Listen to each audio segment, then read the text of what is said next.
Hello all you turn-based tactical RPG loving cosmonauts. As always, I am Cosmic, and today we're going to be reviewing Children of the Zodiarcs, which is a story-driven indie tactical RPG set in the fantasy world of Loomis. Now the game was developed by Cardboard Utopia and was published by Square Enix under the Square Enix Collective program, which publishes indie games. The basic premise of the plot is fairly simple and harkens back to the time-tested JRPG formula of this is a fantasy world, there were beings that existed thousands of years ago, they left behind relics known as Zodiarcs. These Zodiarcs are items of power that can be used in a variety of ways, including mass death and murder, and you fall in the role of a bunch of little professional thieves, young thieves who are basically living under an iron fist rule whereby the rich are at the top and everyone else is pretty much living in the slums, as it were,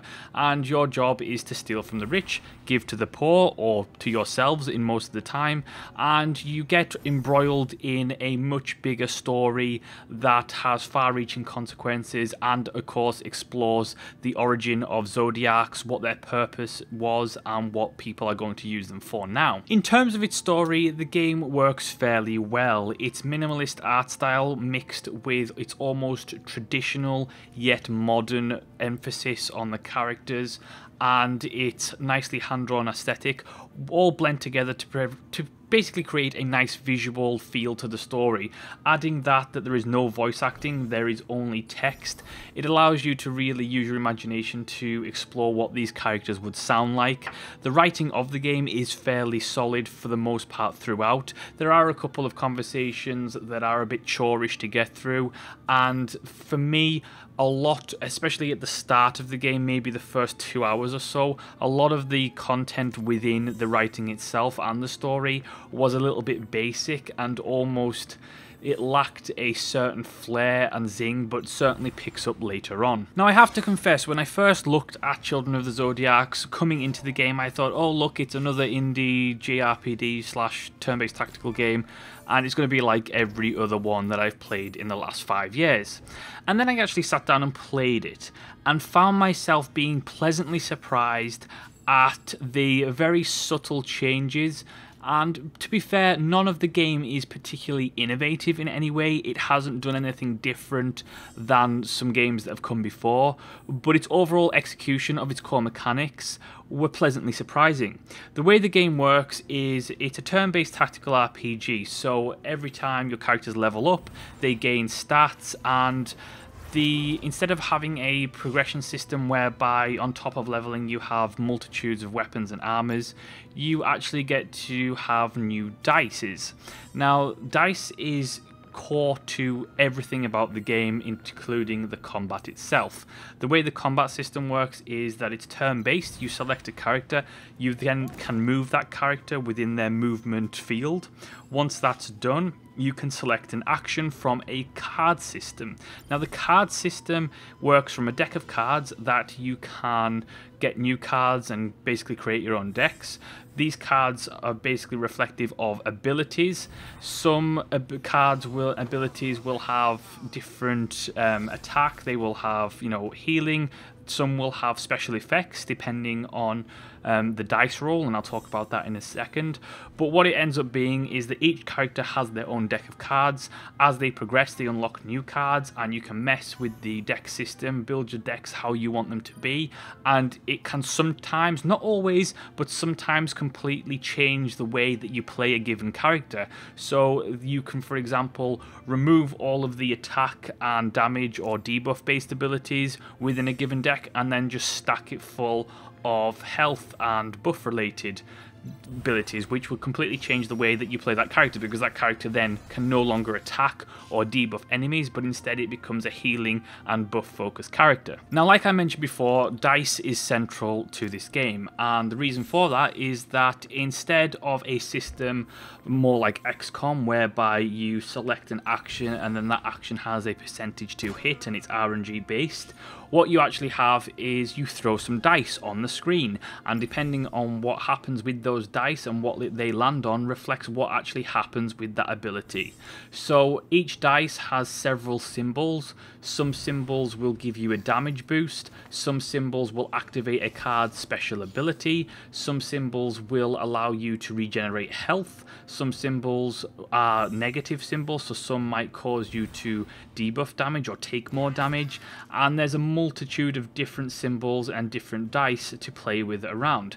Now, on top of that, you're given a set number of dice. I think it's something like 6 or 7 dice within a given set, and you equip that as you unlock more dice sets, and each dice set does something differently or has a different focus. So a lot of the more powerful dice systems that have, you know, damage buff ×2 on a lot of the sides of the dice will likely contain more of the negative dices as well, so that it balances it out quite well. So in terms of the execution of that within the gameplay itself, it's fairly simple. You take your turn, you move your character, you select an ability, you roll a dice, and that dice roll then depends on what happens if that ability is buffed or debuffed or activates a special ability in some fashion. What this can mean is that within the gameplay itself, things that are, you know, you would expect from an RNG based game could happen within the dice roll, and you're also given a chance to re-roll your dice to be able to maybe get that extra damage counter that you need to finish off that enemy, or perhaps to roll a health symbol so that you can regain a much needed 10 HP when you're down to 2. And it's stuff like that that creates these little moments within the turn-based combat itself that can be quite tense. And it's a really interesting premise and execution to cause that tenseness, because very few turn-based RPGs actually are able to pull off tense combat. Turn-based combat tends to be something a little bit more laid back, a little bit more tactical. You can take your time with it, and it doesn't really give you those action-packed, you know, cross your fingers, hope to God moments that a lot of more, you know, real-time action does. Whereas Children of the Zodiacs does that quite well. Now add to that the abilities of the card abilities of yourselves and enemies that actually affect the die themselves. So what ends up happening is that you will encounter really strong enemies, cohorts of enemies in fact, that will actively try and change your die within your hand by using spells and abilities that will curse your dice. And that will actually mean that every time you have to roll, because you have to roll to use an ability, that you could potentially end up killing yourself. Now this in itself was quite a nice challenge, and of course a surprise within the mechanical depth of the game, because on its surface it looks like a fairly straightforward turn-based RPG, a nice little indie game to go through, enjoy the story and be done with. But the dice system mixed with the card deck system actually combines a level of complexity that, one, I was not expecting, and two, allows you to feel more engaged with a turn-based combat game than a lot of other turn-based combat games give you. A lot of the time you're sitting back and you're not really that engaged unless it's a very, very difficult turn-based combat game. Whereas this, you're more actively engaged. It isn't just about selecting abilities, clicking on the screen and then you're done. It's about trying to change nearly every aspect of a combat scenario. Now that all being said, there are a couple of negatives to the game. I have to say I was a little bit disappointed that it was such a linear game. It's very much go to point A to point B, go for the next story mission to the next story mission. There are a couple of things that you get to do within the world map itself, but it's very much a straightforward storytelling experience, which is not necessarily bad, but I certainly feel that it would have been interesting to have a couple more different scenarios. On top of that, the exclusion of voice acting, while, you know, I am not one for criticizing a game that can only have written word, it is something that, given the scope, given the story, and given the amount of characters within the title, it would have been something that would have been nice to have some quality voice acting in there to really flesh out these characters and really expand upon the tone of each given conversation. Now, while I do love the core of the combat in terms of its mechanics, I have to say that a couple of them do drag on a little bit too long, particularly when you're facing down pretty much on any given scenario the same few enemies. Now, as the enemies vary as you get later on in the game, and you come across new different types, and you come across boss fights and things, especially scenarios. Instead of having a same straight up kill everybody objective, you come under scenarios where you have to escape the zone. The game does become more varied and more enjoyable, but I have to say there are quite a few battles in there that just get a little bit tiresome, whereby you have, you know, 5 enemies to kill, you've killed those enemies, and then another 5 show up, and it's the same 5 enemies, and you just have to go through it the entire way again.